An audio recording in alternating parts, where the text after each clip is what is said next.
بسم الله الرحمن الرحيم. الحمد لله رب العالمين، والصلاة والسلام على سيد الأنبياء والمرسلين وعلى آله وصحبه أجمعين. أما بعد، فإن أصدق الحديث كتاب الله، وأحسن الهدي هدي محمد صلى الله عليه وسلم، وخير الأمور عوازمها، وشر الأمور محدثاتها، وكل محدثة بدعة، وكل بدعة ضلالة، وكل ضلالة في النار. وبالسند المتصل منا إلى شيخ الإمام الهمام الحافظ الحجة أمير المؤمنين في الحديث أبي عبد الله محمد بن إسماعيل بن إبراهيم بن المغيرة بن بردزبة الجعفي اليماني البخاري رحمه الله تعالى. اللهم انفعنا وارفعنا بعلومه وعلومكم أجمعين، آمين آمين يا رب العالمين. أنه قال: حدثنا أحمد بن أشكر قال: حدثنا محمد بن قريب عن عمارة بن القعقاع عن أبي زرعة عن أبي هريرة رضي الله عنه قال: قال النبي صلى الله عليه وسلم: كلمتان حبيبتان إلى الرحمن، خفيفتان على اللسان، ثقيلتان في الميزان، سبحان الله وبحمده، سبحان الله العظيم. أما بعد، أعوذ بالله من الشيطان الرجيم. بسم الله الرحمن الرحيم. قال الله تبارك وتعالى في القرآن المجيد والفرقان الحميد: وما ينطق عن الهوى إن هو إلا وحي يوحى. وقال الله تعالى: لقد كان لكم في رسول الله أسوة حسنة. اللہ جل شانہ کا بڑا فضل و کرم ہے اور اس کا انعام و احسان ہے کہ اس نے ہم کو یہ حدیث پاک پڑھنے پڑھانے کا موقع عطا فرمایا. یہ حدیث کیا ہے؟ یہ بھی اللہ تعالیٰ کی وحی ہے. اللہ تعالیٰ نے فرمایا: وما ينطق عن الهوى إن هو إلا وحي يوحى. حضور صلی اللہ علیہ وآلہ وسلم اپنی طرف سے کچھ نہیں کہتے، یہ وحی ہوتی ہے جو وہ بیان کرتے ہیں. تو حضور پاک صلی اللہ علیہ وآلہ وسلم کی جو اقوال ہے وہ بھی وحی ہے، اور حضور پاک صلی اللہ علیہ وآلہ وسلم نے جو کام کیے ان کاموں کو بھی اللہ تعالیٰ نے تمام امت کے لیے اسوہ بنایا. تو حضور پاک صلی اللہ علیہ وآلہ وسلم کے کام ہمارے لیے نمونہ ہے، اسوہ ہے، اور آپ کے اقوال وہ بھی وحی ہے. وحی کے ذریعے ہی آپ بولتے ہیں، وحی کے ذریعے ہی آپ کام کرتے ہیں. اور حضور پاک صلی اللہ علیہ وسلم کے جو احوال ہے وہ بھی حدیث پاک میں داخل ہے. حضور پاک صلی اللہ علیہ وآلہ وسلم کا حلیہ مبارک اور آپ کے احوال مبارکہ یہ سب حدیث میں داخل ہے. حدیث کے معنی ہے نئی چیز، اور اگر حدثنا سے لے اس کو، اما بنعمت ربک فحدث، اپنی رب کی نعمت کو یاد کیجیے، تو اس سے پھر مراد ہوگا تحدیث نعمت. تحدیث نعمت سے حدیث اس کے بیان کرنے کے معنی میں آئے گا. تو حدیث جو ہے حضور پاک صلی اللہ علیہ وسلم کے اقوال، افعال، احوال تینوں کو شامل ہے. تو حضور پاک صلی اللہ علیہ وآلہ وسلم کے اقوال مبارک، احوال مبارک، افعال مبارک، ان سب کو جامع ہے حدیث کا لفظ اصطلاحی اعتبار سے، محدثین کی اصطلاح. یہ حدیث کی کتاب ہے بخاری شریف. امام بخاری رحمۃ اللہ علیہ نے اس کو لکھا.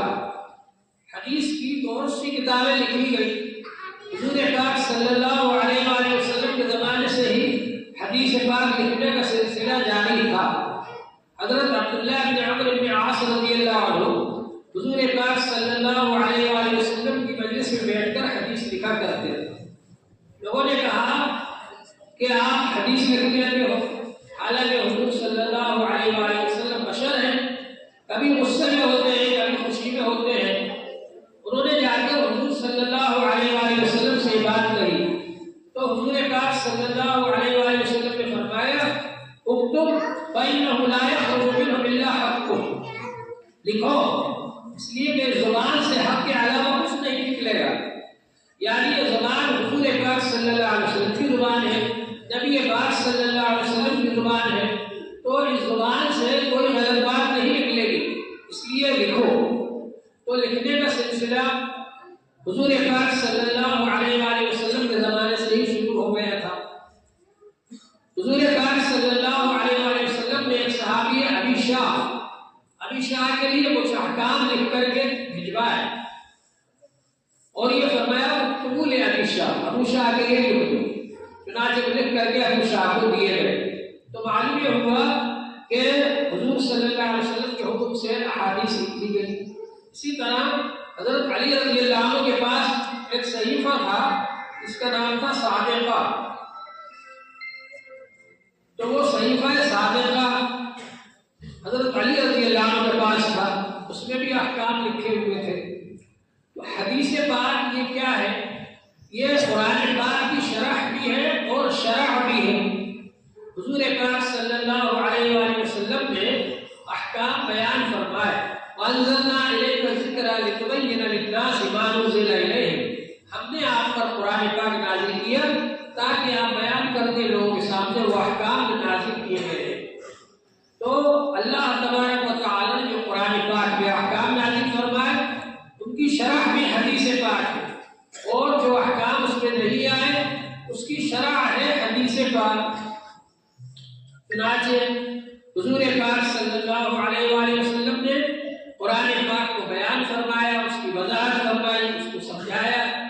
جب تک حضور صلی اللہ علیہ وآلہ وسلم سے نہیں سمجھیں گے تو قرآن پاک کو نہیں سمجھ سکتے، لغت دیکھ کر ڈکشنری دیکھ کر قرآن پاک کو حل نہیں کر سکتے، اس لیے کہ قرآن الہی کیا ہے وہ صرف حضور پاک صلی اللہ علیہ وآلہ وسلم ہی بتائیں گے۔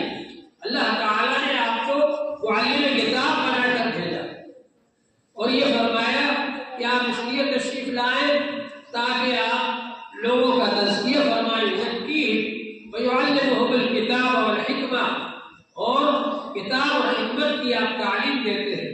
یہ نبی صلی اللہ علیہ وآلہ وسلم کے فرائض منصبی میں سے ہے۔